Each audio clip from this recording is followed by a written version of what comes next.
रूस और यूक्रेन की जंग अब सिर्फ मोर्चों की लड़ाई नहीं रह गई। अब हर दिन किसी न किसी शहर का आसमान आग उगल रहा है।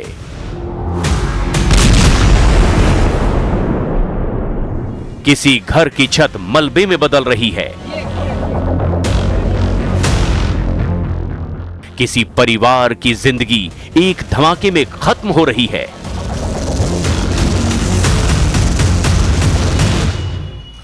ना यूक्रेन सरेंडर को तैयार है, ना मॉस्को शांति की बात करना चाहता है।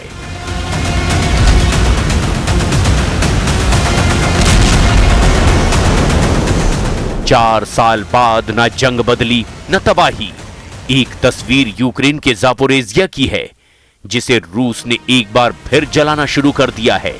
दूसरी तस्वीर मॉस्को से 200 किलोमीटर दूर व्लादिमीर इलाके की है, जहां यूक्रेन ने ड्रोन हमले में रूस के सबसे बड़े वेयरहाउस को उड़ा दिया है।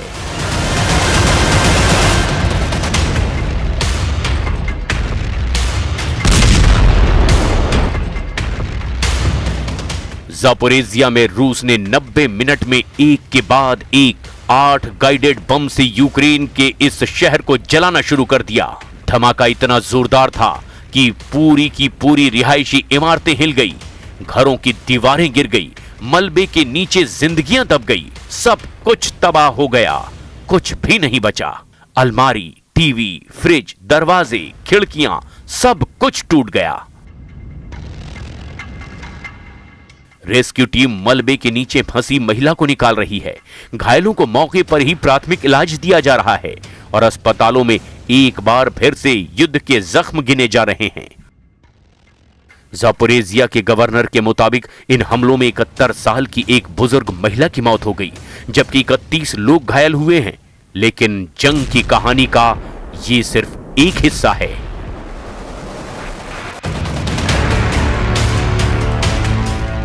कीव पोस्ट की खबर में दावा किया गया कि ट्रंप की शांति वार्ता की कोशिशों के बावजूद रूस ने अभी तक शांति के कोई संकेत नहीं दिए। क्रेमलिन के ताजा बयान बताते हैं कि रूस युद्ध को और बढ़ाने के बारे में सोच रहा है। यूक्रेन का दावा है कि युद्ध ही पुतिन के शासन का आधार बन गया है। अगर युद्ध खत्म हुआ तो रूस में आर्थिक संकट, अपराध और बड़े पैमाने पर जनसंख्या नुकसान जैसी समस्याएं खड़ी हो जाएंगी। इसीलिए क्रेमलिन युद्ध जारी रखना चाहता है।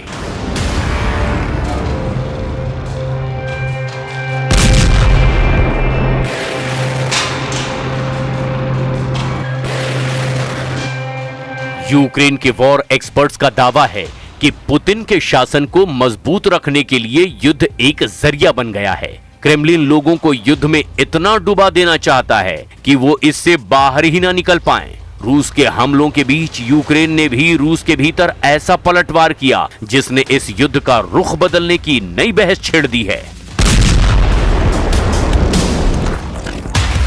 रूस की सबसे बड़ी ऑनलाइन रिटेल कंपनी वाइल्डबेरीज ने ताजा बयान जारी करके दावा किया कि व्लादिमीर इलाके में उसके एक बड़े वेयरहाउस पर यूक्रेन के ड्रोन हमले के बाद भीषण आग लग गई और वेयरहाउस से उठता हुआ धुआं चारों तरफ फैल गया।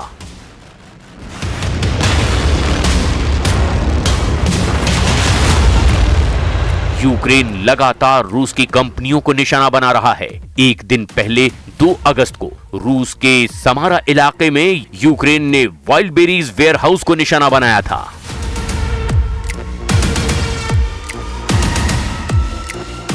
इससे पहले यूक्रेन ने सेंट पीटर्सबर्ग और लेनिनग्राद इलाके में वाइल्डबेरीज के 2 गोदामों को उड़ा दिया था। एक महीने में यूक्रेन ने अलग अलग इलाकों में कई बार रूस की सबसे बड़ी रिटेल कंपनी के गोदामों को जला दिया है। यूक्रेन मॉस्को के हमलों का जवाब रूस के अंदर तक घुस कर दे रहा है।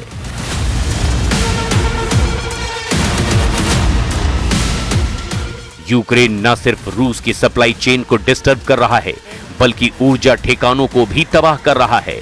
वोल्गोग्राद इलाके में यूक्रेन ने रूस के एक एनर्जी फैसिलिटी पर ड्रोन अटैक किया।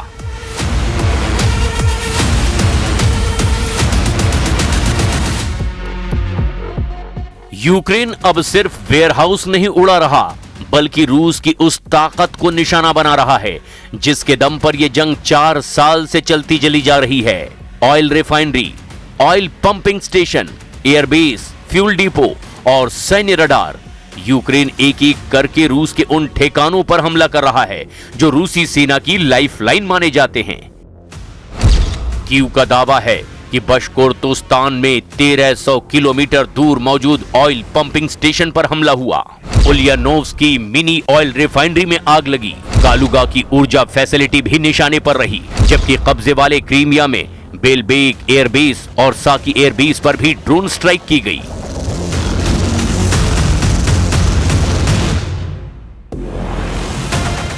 यूक्रेन का दावा है कि इन हमलों का मकसद सिर्फ आग लगाना नहीं, बल्कि रूस की उस युद्ध मशीन को कमजोर करना है जो हर रोज यूक्रेन पर मिसाइलें बरसा रही है। इन्हीं हमलों के बाद राष्ट्रपति व्लादिमीर ज़ेलेंस्की ने बड़ा बयान दिया। उन्होंने कहा, युद्ध वहीं लौट आया है जहां से शुरू हुआ था। यानी जिस रूस ने फरवरी 2022 में यूक्रेन पर हमला शुरू किया था, आज वही रूस अपने शहरों, अपने एयरबेस, अपनी ऑयल डिपो और अपने औद्योगिक ढांचे पर लगातार हमले झेल रहा है। कीव का कहना है, अगर यूक्रेन का कोई शहर सुरक्षित नहीं है तो फिर रूस का कोई सैन्य या आर्थिक ठिकाना भी सुरक्षित नहीं रहेगा।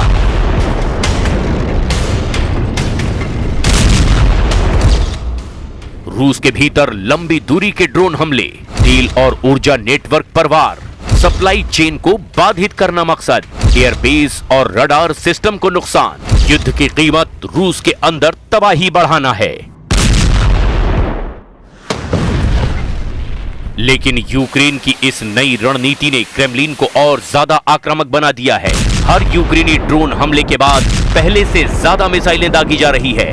कभी कीव, कभी खार्किव, कभी ओडेसा तो कभी जापोरेजिया।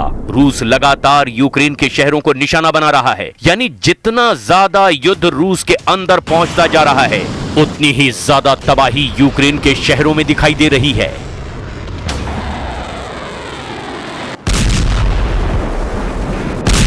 अमेरिकी राष्ट्रपति डोनाल्ड ट्रंप रूस और यूक्रेन के बीच सीज फायर की कोशिश कर रहे हैं, लेकिन हमले लगातार बढ़ते जा रहे हैं। रूस पीछे हटने को तैयार नहीं, यूक्रेन झुकने को तैयार नहीं। यानी शांति की बातचीत अपनी जगह है, लेकिन जमीन पर युद्ध पहले से ज्यादा खतरनाक हो चुका है। अब सबसे बड़ा सवाल यही है, क्या रूस के भीतर बढ़ते यूक्रेनी हमले क्रेमलिन को बातचीत की मेज पर ला पाएंगे, या फिर पुतिन इसके जवाब में यूक्रेन पर पहले से भी बड़ा हमला करेंगे?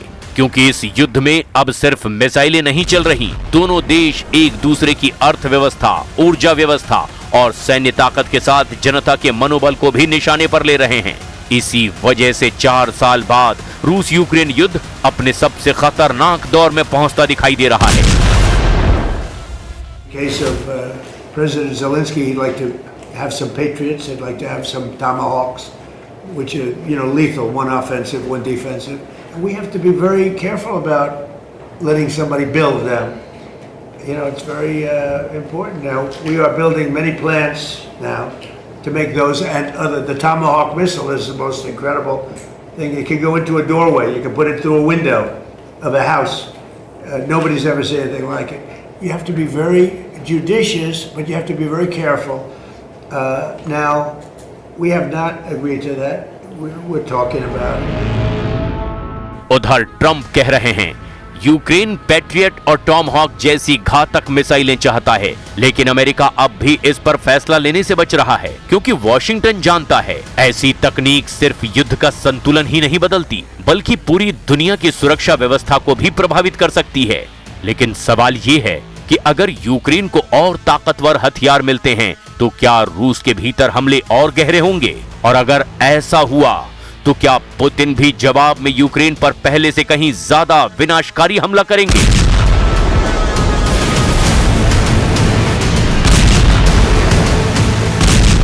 क्या यूक्रेन रूस के भीतर और गहरे हमले करेगा?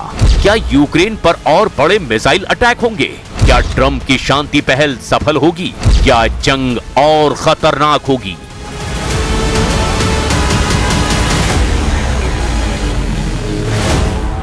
4 साल पहले युद्ध यूक्रेन की सरजमी पर शुरू हुआ था। आज वही युद्ध रूस के शहरों, रूस की ऑयल रिफाइनरियों, रूस के एयरबेस और रूस की अर्थव्यवस्था तक पहुंच चुका है। यही वजह है कि ज़ेलेंस्की कह रहे हैं युद्ध वहीं लौट आया है जहां से शुरू हुआ था। लेकिन इस वापसी के साथ एक और सच्चाई भी सामने है। युद्ध जितना रूस के भीतर जाएगा उतनी ही ज्यादा तबाही यूक्रेन के शहरों में लौट कर आएगी। यानी अब जंग में ना कोई पूरी तरह सुरक्षित है, ना कोई पीछे हटने को तैयार है और ना ही फिलहाल शांति की कोई साफ राह दिखाई दे रही है। अब निशाने पर शहर हैं, उद्योग हैं, ऊर्जा है और पूरी अर्थव्यवस्था है। ऐसे में सबसे बड़ा सवाल यही है, क्या युद्ध यहीं रुकेगा या अब यूरोप एक और बड़े सैन्य टकराव की ओर बढ़ता चला जाएगा?